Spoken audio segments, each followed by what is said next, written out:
Bem-vindo à sua playlist para aprender a criar add-ons para o Blender. A gente vai começar essa aula. Ela vai ter uma duração de umas 5 aulas ou mais. Eu vou abordar alguns módulos que são importantes para a criação. A gente vai criar nosso próprio tipo de add-ons customizado e a gente vai aprender algumas técnicas. Depois eu posso abordar outras questões. Temos que entender como o Blender funciona internamente. Vamos dividir por 4 partes então. A parte 1 que vai ser esse material, que eu estou fazendo agora, introdução ao Blender API, e vai conter o módulo Context, o módulo Data e o módulo Types. Na API do Blender vamos precisar de usar muita coisa dela, e os módulos mais importantes para criar add-ons são esses. Depois disso vamos ver a parte 2, construindo operadores, operators, e customização de operadores, onde fica a espinha dorsal dos add-ons no Blender. Vamos aprender quais operadores estão disponíveis no Blender. Também vamos aprender como criar nossos próprios operadores. Com esse conhecimento vamos ver a parte 3, entrando na interface de usuário. Vamos usar a arquitetura do Blender para interação do usuário e entrada de dados. Na parte 4, vamos estender fazendo o add-on completo e desenvolver um projeto do zero absoluto e até a conclusão dele. Então vamos dar uma olhada na API do Blender. Eu tenho ela salva aqui. A gente pode usar o Blender 2.79, que é a versão que eu uso, mas pode usar outras também, outras versões mais recentes. Eu estou usando a Range Engine, pode usar o BGE também, que é baseado no Blender 2.79. Vou colocar aqui. Aqui tem a aplicação. Bom, se não conseguir enxergar,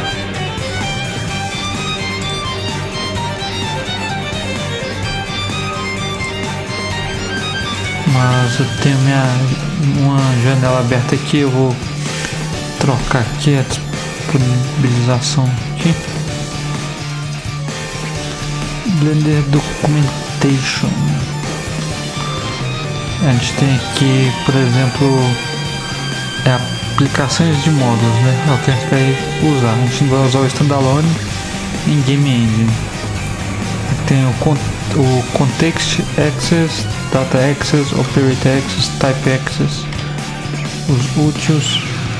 Então a gente pode ver aqui contexto. Os membros do contexto avaliados dependem da área do Blender que é atualmente acessada. Note que todos os valores de contexto são lidos, mas podem ser modificados embora os dados da API estejam rodando, operadores rodando.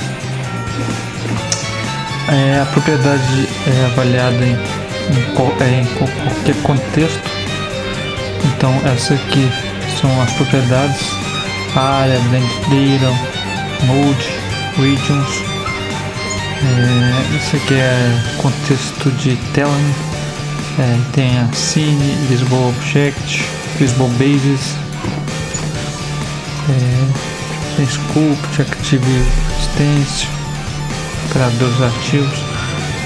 Tem da View 3D, contexto é cada janela, cada aba. Vou até mostrar. Aqui tem o tipo de contexto, Deixa eu mudar aqui novamente.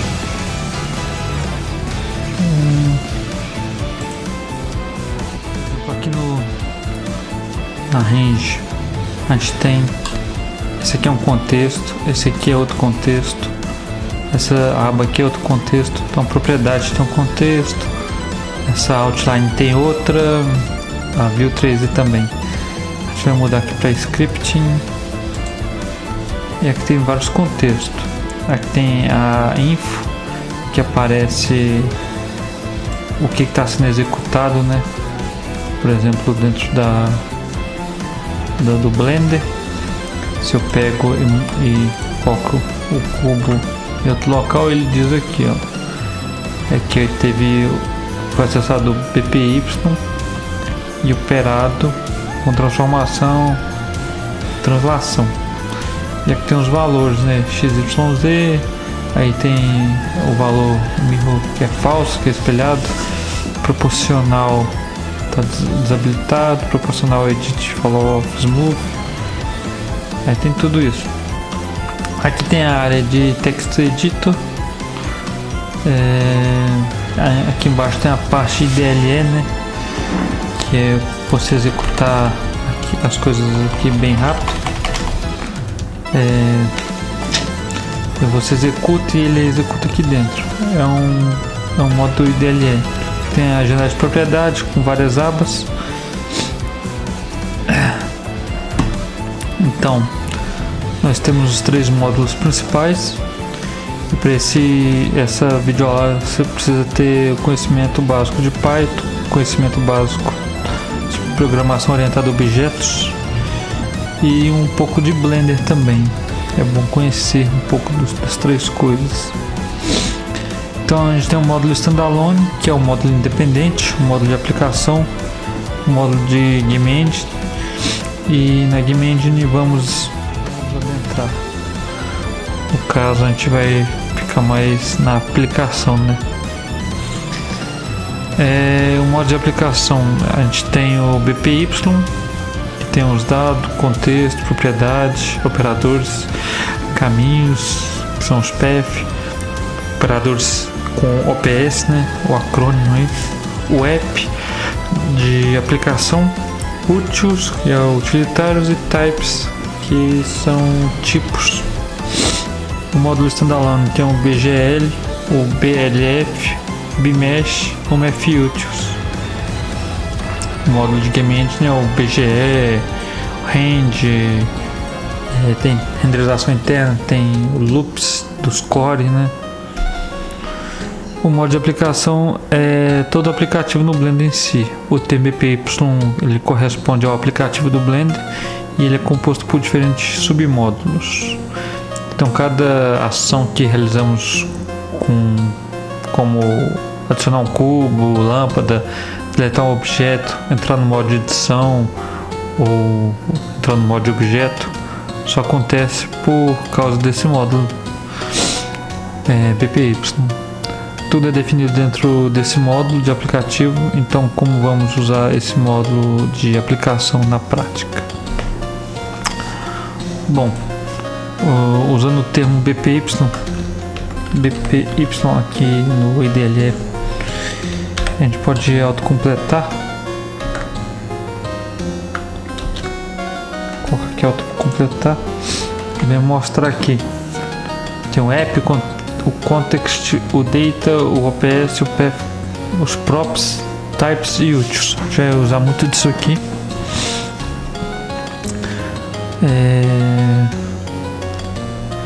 Agora vamos escrever aqui um script simples do lado esquerdo e a gente pode ver o console interativo. É uma janela rápida também, né? Chamada de Ripley. Significa read, leitura, o evaluate, que é avaliação, o print, que é mostrar, e o loop, que é o ciclo de leitura. Então chama Ripley. Ele vai pedir uma entrada e vai avaliar ela. É um local para avaliar alguma coisa, por exemplo. A gente vai usar Agora, por exemplo, context. Eu estava falando de context, que é o contexto de janela. Tem coisas que não precisam de contexto e tem coisas que vai precisar de contexto. Mostra informações diferentes. Aqui a gente tem um objeto do tipo bpy struct, tipo contexto, e ela está localizada nessa memória aqui, esse endereço. Então cada janela independente que usamos aqui mostra informações diferentes de um objeto, cena, render, prop ou câmera, né, etc. Para eu obter o objeto selecionado, por exemplo, aqui, eu posso fazer bpy.context.selected underscore objects, e ele me mostra os dados desse objeto selecionado.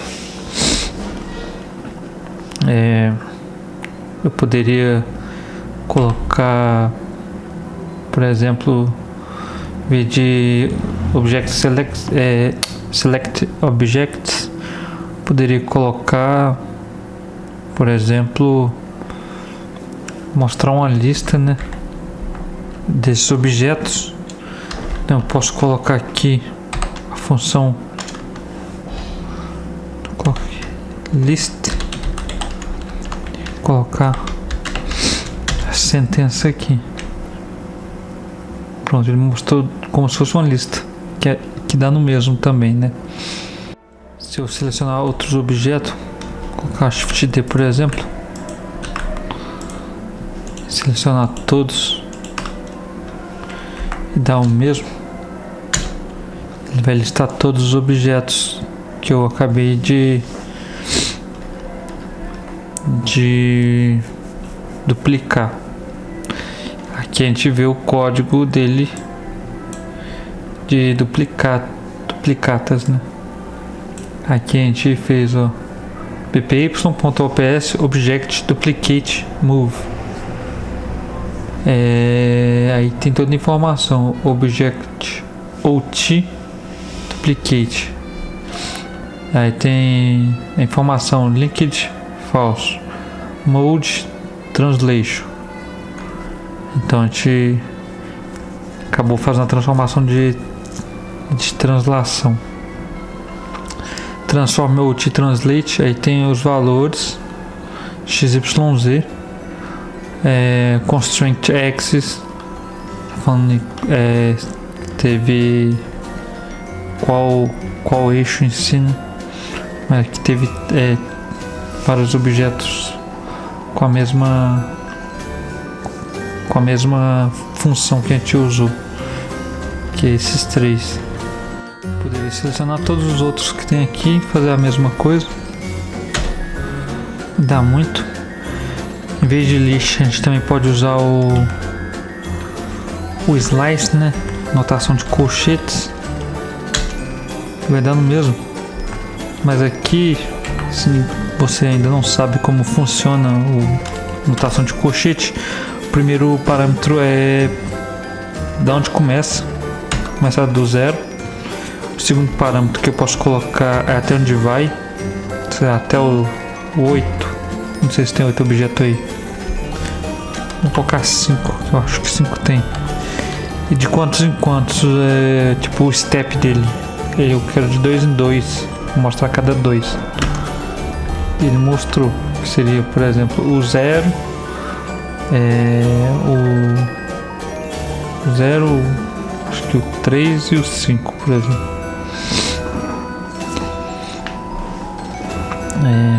Vamos ver se é o 0, cube 1, ele pulou aqui, foi 1, 2, aí 1, 2, ele pegou o sum.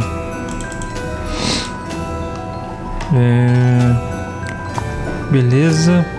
Esses são os objetos que temos no contexto de objetos selecionados.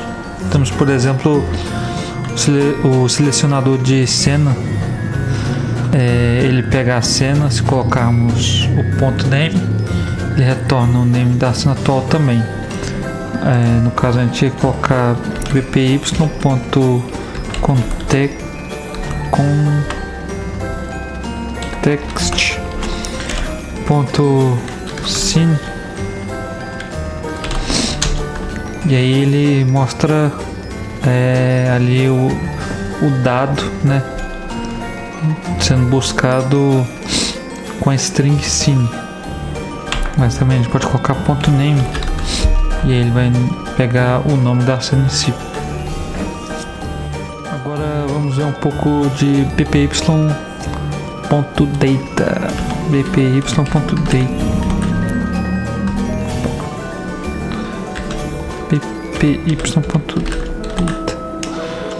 Vou dar um autocomplete aqui. E com ponto a gente vê funções, variáveis e tudo mais. Tem ações, tá nome organizado em ordem alfabética. A gente pode pegar um objeto, no caso object, e aí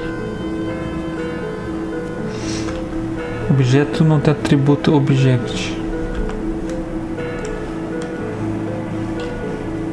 Colocar objects. Escrevi errado. Beleza. Aí ele traz os dados do tipo objeto para mim.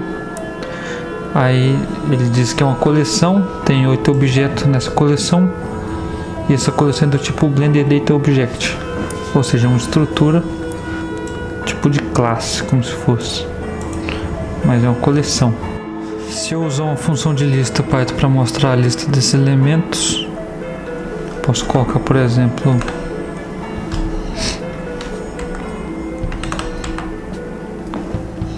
coloco aqui no começo list.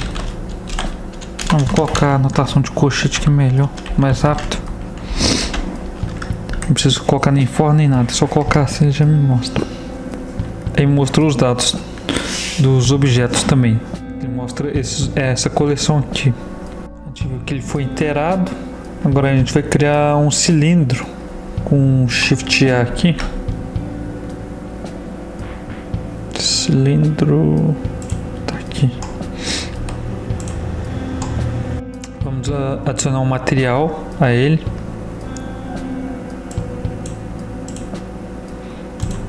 Material, vai dar o nome aqui, ó.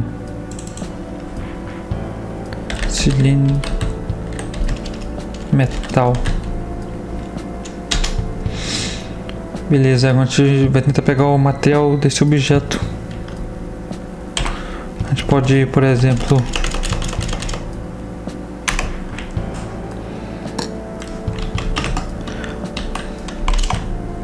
materials,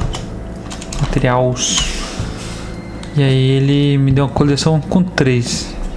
Se eu usar a anotação de colchete, o sliced, ele me dá 3 materiais que estão presentes na minha cena aqui no meu projeto.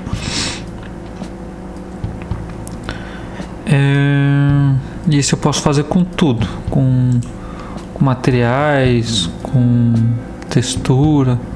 Posso pegar o primeiro material também, por exemplo. O primeiro material é esse. Posso pegar o último, colocar -1.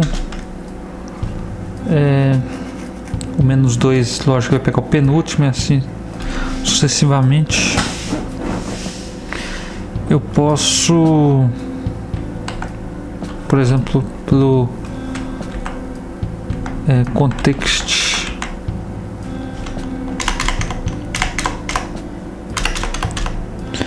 posso pegar selected objects, e aí eu coloco, pegar o objeto 0 aqui, seria o último que foi adicionado, colocar material slots ponto itens. É uma função esse itens. Materiais.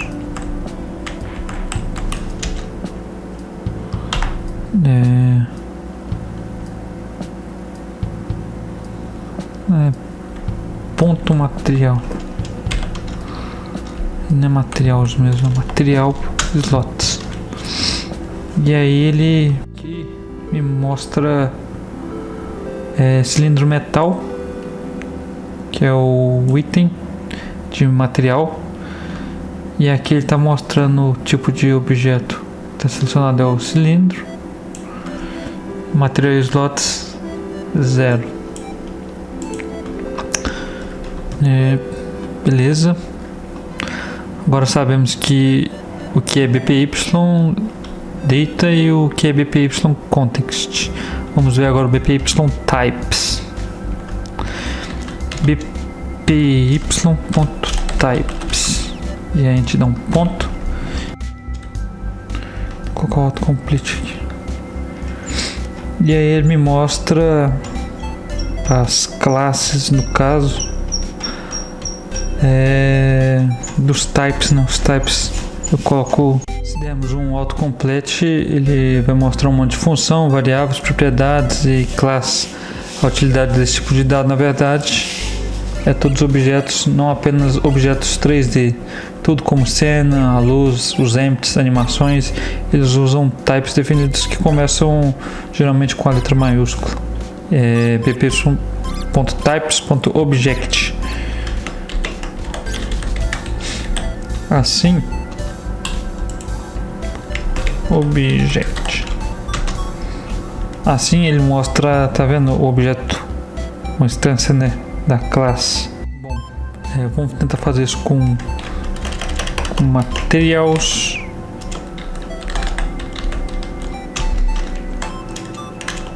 Materials é mais de um, né? Aí tem a classe para ele também. Podemos fazer isso para Cine. E aí também tem a classe de Cine. Então tudo praticamente tem uma classe que aqui, tipo assim, aqui armazena todas as informações sobre aquela classe, né?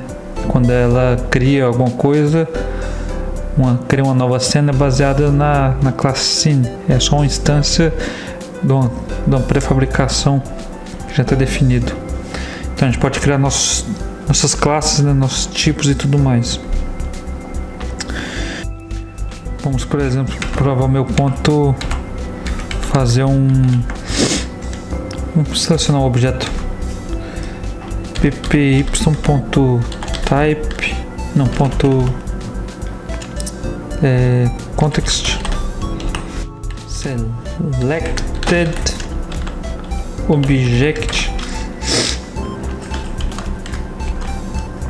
objects. E aí ele vai me devolver o cilindro. Se eu tipar ele aqui, buscar o tipo type, ele vai me devolver o que? Uma classe que armazena as informações para o cilindro, por exemplo, bpy_types.object.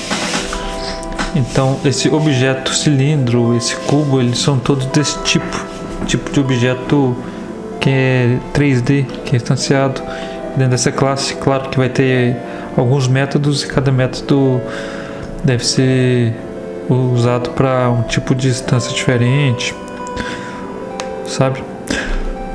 Que aí você entra com um argumento e pede aquele específico tipo. Você pode criar seus próprios objetos, se você quiser instanciar, fica até mais leve do que adicionar um primitivo. Tipo, se você for fazer uma cidade, alguma coisa do tipo. Se eu fizer isso com material também, a gente consegue verificar. Vou colocar aqui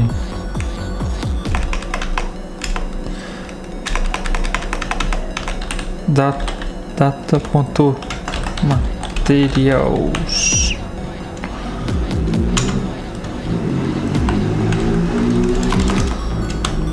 Material.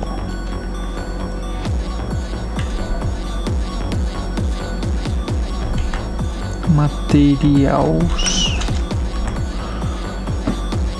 O objeto não tem atributo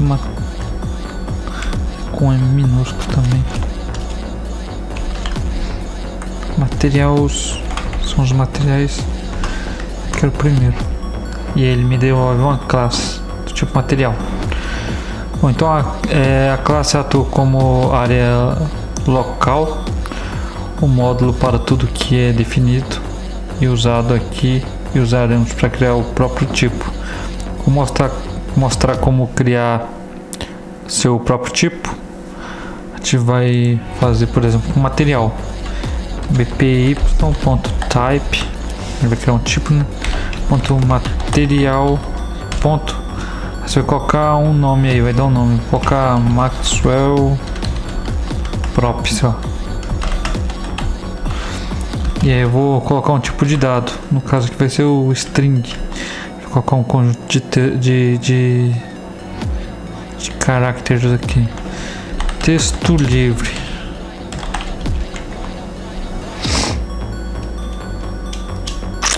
Na verdade e eu também criei. Se eu, por exemplo, colocar aqui, ele me devolve isso.